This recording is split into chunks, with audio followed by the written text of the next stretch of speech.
स्वागत बा आप सभी के आज के वीडियो में। तो चलिए शुरू कर लिया भोजपुरी के ताज़ा खबर बिल्कुल फटाफट अंदाज में। वीडियो शुरू करे से पहले आप सभी के बता दी कि अगर वीडियो अच्छा लगे तो वीडियो के लाइक और शेयर जरूर करें और चैनल पर नया बानी तो रोज ऐसा खबर देखे खातिर चैनल के भी सब्सक्राइब कर ले हम।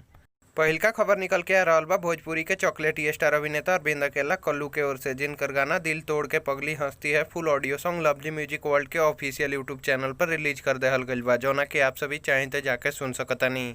दूसरा खबर निकल के आ रहा बा गुंजन सिंह और अंतरा सिंह प्रियंका के ओर से, जिनकर गाना जल चढ़ाने के 3 फायदे फुल ऑडियो सॉन्ग आदिशक्ति फिल्म्स के ऑफिशियल यूट्यूब चैनल पर रिलीज कर देहल गइल बा, जौना कि आप सभी चाहें तो जाके सुन सकतानी। तीसरा खबर निकल के आ रहा बा भोजपुरी के दबंग सुपरस्टार खेसारी लाल यादव और प्रियंका सिंह के ओर से, जिनकर गाना खेसारी जल ढारेगा वतन के लिए फुल ऑडियो सॉन्ग आदिशक्ति फिल्म्स के ऑफिशियल यूट्यूब चैनल पर रिलीज कल गई रहे, जौना के भोजपुरिया दर्शक लोग खूब पसंद कर रहा बा और ये गाना के एक दिन में 1 मिलियन यानी 10 लाख से ज्यादा बार देखल जा चुकल बा। आप सभी चाहें तो जाके देख सकतनी। चौथा खबर निकल के आ रहा बा भोजपुरी के सुपरहिट गायक व अभिनेता प्रमोद प्रेमी यादव और शिल्पी राज के ओर से, जिनकर गाना बोला का भावा फुल वीडियो सॉन्ग प्रमोद प्रेमी एंटरटेनमेंट के ऑफिशियल यूट्यूब चैनल पर रिलीज कर देहल गइल बा, जौना कि आप सभी चाहें तो जाके देख सकतनी। पांचवा खबर निकल के आ रहा बा अंकुश राजा के ओर से, जिनकर फिल्म मैं तेरा आशिक के गाना कोरवा में भोरवा फुल वीडियो सॉन्ग वेब म्यूजिक के ऑफिशियल यूट्यूब चैनल पर रिलीज कर देहल गइल बा, जौना कि आप सभी चाहें तो जाके देख सकतनी। छठा खबर निकल के आ रहा बा भोजपुरी के पावर स्टार पवन सिंह के ओर से, जिनकर गाना मीठा मीठा बथे कमरिया full video song world wide records Bhojpuri के ऑफिशियल यूट्यूब चैनल पर रिलीज कल गई रहे, जौना के भोजपुरिया दर्शक लोग खूब पसंद कर रहा बा और ये गाना के अब तक 34 मिलियन यानी 3 करोड़ 40 लाख से ज्यादा बार देखल जा चुकल बा। आप सभी चाहें तो जाके देख सकतनी।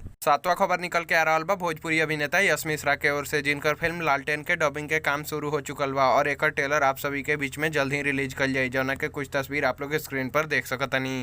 आठवां खबर निकल के आ रहा बा गुंजन सिंह के ओर से, जिनकर गाना 1600 के सिकड़िया full video song speed records Bhojpuri के ऑफिशियल यूट्यूब चैनल पर रिलीज कर देहल गइल बा, जौना कि आप सभी चाहें तो जाके देख सकतनी। नौवा और आज की आखिरी खबर निकल के आ रहा बा भोजपुरी के rock star singer Ritesh Pandey के ओर से, जिनकर फिल्म परवरिश के फुल एल्बम के audio jukebox Zee music Bhojpuri के ऑफिशियल यूट्यूब चैनल पर रिलीज कर देहल गइल बा, जौना कि आप सभी चाहें तो जाके सुन सकतनी। तो आज के वीडियो में बस इतना ही। उम्मीद बा कि वीडियो आप सभी के पसंद आयल हो। वीडियो के देखे खातिर आप सभी के बहुत बहुत धन्यवाद। अगर वीडियो अच्छा लगल तो वीडियो के लाइक करी, शेयर करी, कमेंट करी और रोज ऐसा खबर सबसे पहले देखे खातिर हमनी के चैनल के भी सब्सक्राइब कर दी।